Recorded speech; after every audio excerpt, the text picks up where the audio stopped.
So I want you to turn to Psalm 18. சங்கீதம் 18 சங்கீதத்தை நீங்க திருப்பிக் கொள்ளும்படியாக உங்களை அன்போடு கேட்டுக்கொள்ளுகிறேன். அதுல இந்த 6ஆம் வசனத்தை நீங்க படிக்கும்போது அங்கே தாவீது இந்த வார்த்தைகளை எழுதியிருக்கிறதை நாம் பார்க்கலாம். And the Holy Spirit has written us for our benefit. நம்முடைய பெனிஃபிட்டுக்காக, நம்முடைய பக்தி விருத்திக்காக, நமக்கு நம்பிக்கை கொடுக்கும்படியாக நாம என்ன செய்ய வேண்டும் என்பது, இந்த டைம் ஆஃப் கிரைசிஸ் நாம என்ன பண்ணணும் என்று சொல்லி அதை இந்த வார்த்தைகளை எழுதி வைத்திருக்கிறார். ஆமென். ஹல்லேலூயா. நம்முடைய வாழ்க்கையில கவனிச்சீங்கன்னா some way or the other, நம்ம விரும்பினாலும் விரும்பாவிட்டாலும் suddenly we enter into a time or place of crisis. ஒரு திடீரென்று ஒரு கிரைசிஸ் உண்டாகுகிற சூழ்நிலையில நமக்கு திடீர்னு வரும். The crisis doesn't come telling, நமக்கு சொல்லிட்டு வருகிறது அல்ல, அது திடீரென்று வந்து நம்ம வாசற்படியில நிற்கும். அப்போ நமக்கு என்ன செய்வது என்று தெரியாம நாம முழிப்போம், திக்குமுக்காடுவோம், கலங்குவோம். ஆமென். ஹல்லேலூயா. சோ ஒரு புரிதல் இல்லாம நாம அந்த நேரத்துல இருப்போம். ஆமென். அப்படியாப்பட்ட காரியம் தான் தாவீதுடைய வாழ்க்கையிலையும் அவருடைய வாழ்க்கையில வந்ததை நாம் பார்க்கலாம். சோ இந்த சங்கீதம் 18ஆம் சங்கீதத்தை தாவீது எழுதும் போது எப்போ எழுதுறாருன்னா, அவனை இந்த மேல இருக்கிற பார்க்கும்போது அந்த ஹெட்டிங்க பார்க்கும்போது அதுல அவர் சொல்லாரு, தன்னுடைய எல்லா சத்துருக்களுக்கு கைக்கும் சவுலின் கைக்கும் நீங்களாக்கி விடுவித்த நாளிலே. David wrote this psalm when God delivered him from all his enemies and from the hand of Saul the king. நமக்கு எல்லாம் ஏற்கனவே நிறைய முறை படிச்சிருக்கிறோம். தாவீதை கிட்டத்தட்ட 13 வருஷங்கள் 10 வருஷங்கள் சவுல் தாவீதை துரத்தி கொண்டே இருந்தான். He was hunting David because சவுலுக்கு தெரியும், தாவீது உயிரோட இருந்தா தன்னுடைய மகன் யோனத்தான் ராஜாவாக முடியாது, தனக்கு அடுத்து அவன் cannot become kingன்னு தெரிஞ்சு, so he was ஒரு கொலைபாதகனாக he was chasing David to kill. ஒரு தாவீதை சாகடிக்கிறதுக்காக 3000 போர் வீரர்களோட சுற்றினவன். ஆமென். சோ அந்த தாவீது அட்டாக் பண்ண சாகடிக்க போகிற வழியில யாராயிலும் தாவீதுக்கு உதவி செய்த அவங்களையும் அவங்க குடும்பங்களையும் அவங்க வம்சத்தையே அழித்தவன் சவுல் ராஜா. ஆமென். ஹல்லேலூயா. அதுதான் தாவீது எழுதுறார், அவன் கைக்கும் இன்னும் அநேக சத்துருக்கள் அவனுடைய கைகளுக்கும் தப்புவித்த போது இந்த சங்கீதத்தை தாவீது பாடினார் என்று எழுதப்பட்டு இருக்கும். So even today it applies to us the same thing. Amen. Hallelujah. நமக்கு ஏதோ அன்னைக்கு தாவீதை சவுலை போல ஒரு enemy இல்லைனாலும் we have an unseen enemy. The Bible says we wrestle with. எபேசியர் 6ஆம் அதிகாரத்துல படிச்சீங்கன்னா நமக்கு every day we have wrestling or we have to fight. The enemy is fighting with you and me. Amen. He doesn't come, the devil doesn't come alone. He comes with his whole army. பொல்லாத ஆவிகளின் சேனைகளோடு தான் அவன் வருகிறான் என்று நமக்கு எபிரேயர் 6:12 சொல்லும். Amen. There are he comes with an army to attack a single person like you. A believer, ஒரு விசுவாசிய ஒரு பிசாசு அட்டாக் பண்றதுல he comes with an whole army. அப்படிதான் வருவான். Amen. Because he doesn't want the chosen ones of God to escape. தப்பித்து கொள்ள முடியாது. எப்படியாச்சும் எந்த வழியில அவங்கள மடக்கி பிடிச்சு அவங்களை அழிக்கணும் தான் பிசாசு நினைக்கிறான். அதுதான் நமக்கு எழுதப்பட்டு இருக்கிறது.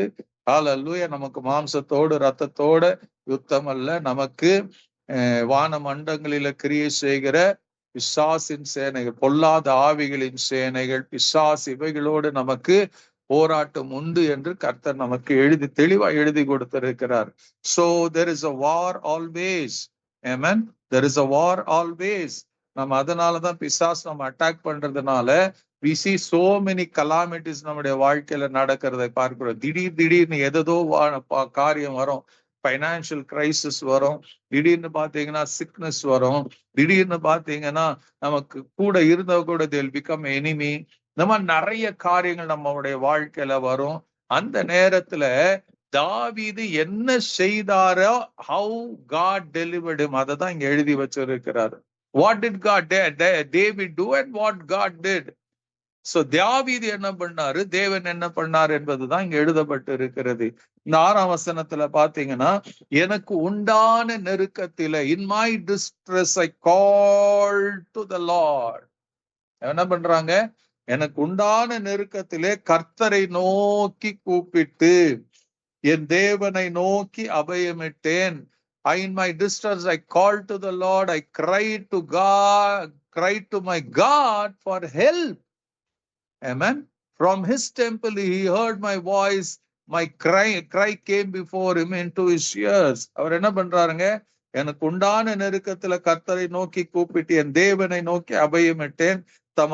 தமது ஆலயத்தில் என் சத்தத்தை கேட்டார், என் கூப்பிடலின் சந்நிதி அவர் செவிகளில் ஏறிற்று. Amen. Hallelujah. This is இங்க தாவீது சொல்றார்.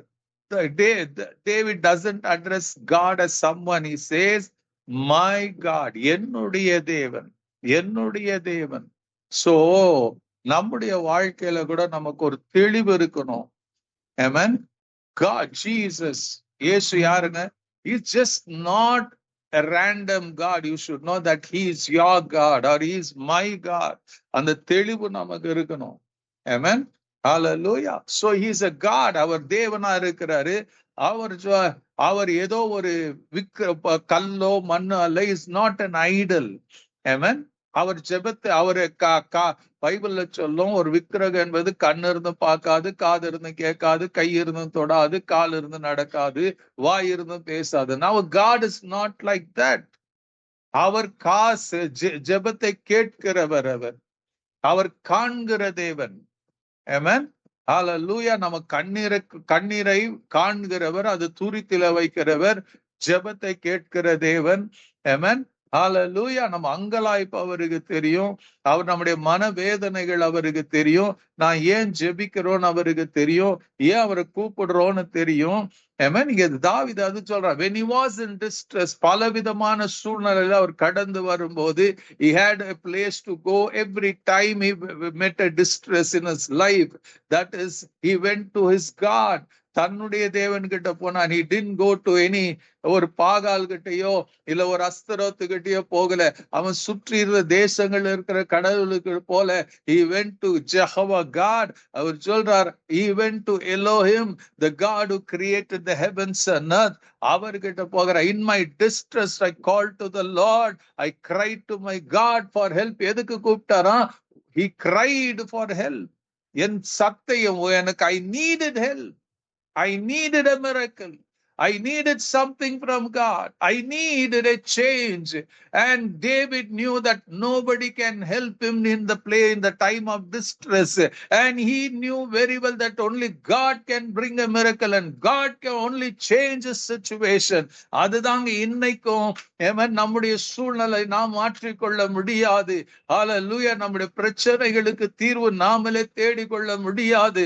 When you go to God, அந்த ஜெபத்துல போகும்போது Bible very clearly states that அவர் நமக்கு ஆங்காங்கே வழிகளை ஏற்படுத்தி இருக்கிறார், ஆங்காங்கே மனிதர்களை ஏற்படுத்தி இருக்கிறார், ஆங்காங்கே அவர் என்ன பண்றாருங்க, நமக்கு நன்மையான காரியங்கள் தீமை நடுவில் நன்மைகளை ஏற்படுத்தி இருக்கிறார். அது எப்போ நடக்கும்னா, when you cry, when you pray, when you seek the God who is alive.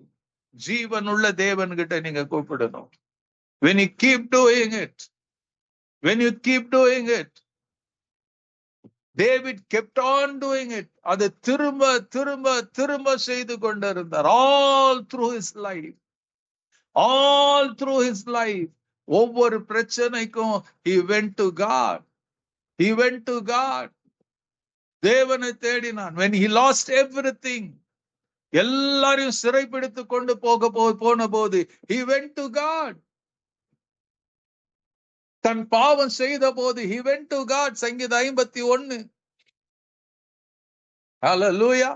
He went and asked God. ஒரு யுத்தம் வரும்போது he went to God. He sought God. தேவன் எப்படி பதில் கொடுப்பாருன்னு தெரியல. He went to God, he prayed. அந்த எல்லாத்திலும் அவர் எழுதுறாரு, அவனை எல்லா இக்கட்டில் இருந்தும் தேவன் விடுதலை செய்தத இங்க அவர் பாடலா எழுதுறாரு. அந்த பாடல்ல எழுதும் போது தன்னுடைய அனுபவத்தை எழுதுறாரு. என்னுடைய டிஸ்ட்ரெஸ்டான நேரத்துல ஐ டிட் சம்திங் சொல்றது மாத்திரமல்ல, நமக்கு எழுதி வச்சிருக்கிறாரு, even you do have a way. உங்க டிஸ்ட்ரெஸ், உங்க பிரச்சனை, உங்க போராட்ட நேரத்துல டேவிட் கர்த்தர் ஆவியானவர் எழுதி வச்சிருக்கிறார். There is only one thing you have to do. என்னன்னுங்க? Call to the Lord. Call to your God. Cry to your God for help. என்ன ஹெல்ப் வேணுங்க?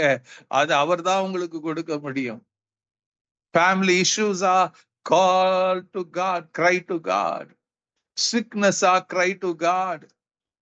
Joblessness are cry to God.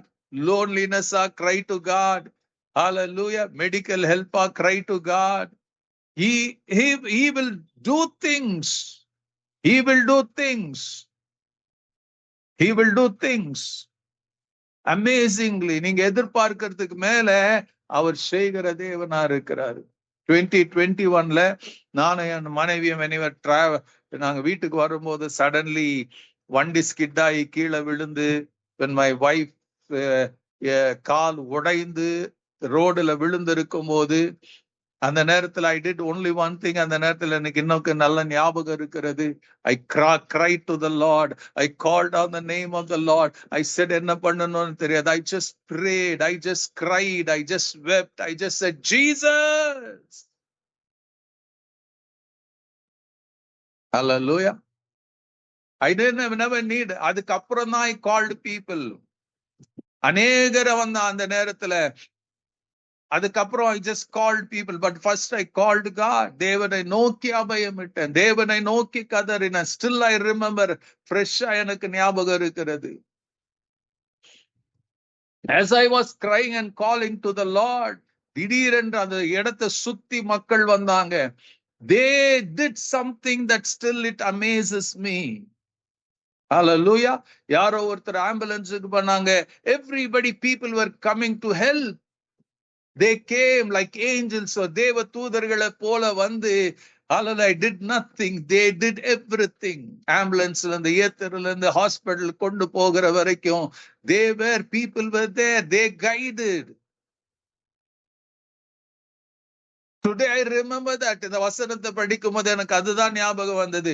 என்னுடைய இக்கட்டான நேரத்தில் when I was struggling, when there was no one, when I and my wife were alone on the road.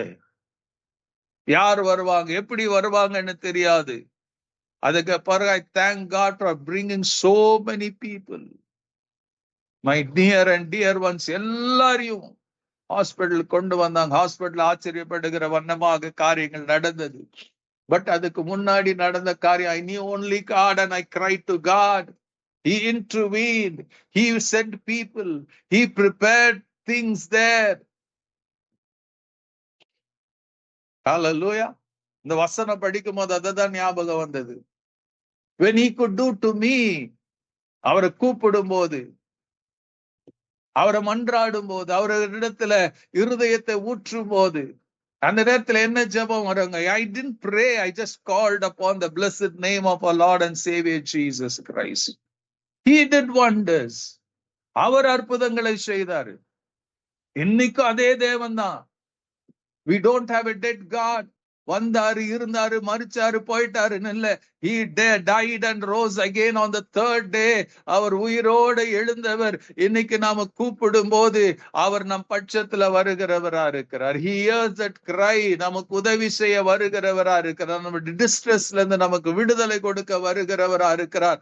நம்முடைய sickness குணமாக்க வருகிறவரா இருக்கிறார். He will say, நீ என்ன கூப்பிடு. அதுதான் சங்கீதம் எரேமியா 33:3 சொல்ல, என்னை நோக்கி கூப்பிடு.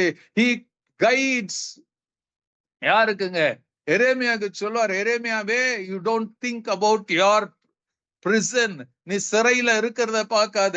இந்த பிரிசன்ல கூட நான் இருக்கிறேன். I'm still there with you in the prison.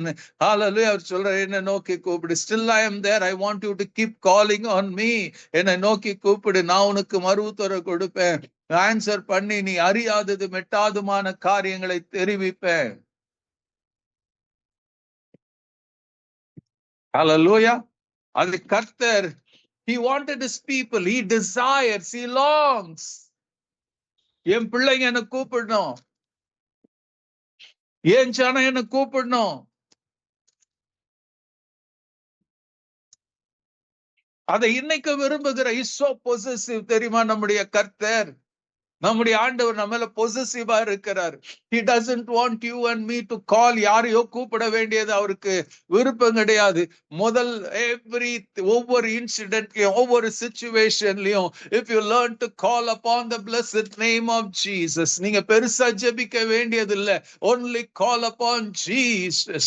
அந்த அற்புத நாமத்தை நீங்க கூப்பிடுவீங்கன்னா, அந்த அதிசயம் நிறைந்த நாமத்தை நீங்க கூப்பிடுவீங்கன்னா, if you could utter the blessed name of Jesus, Jesus, you will see the miracles happening. உங்க வாழ்க்கையில அற்புதம் நடக்கிறத நீங்க பார்க்க முடியும். You will receive your miracle.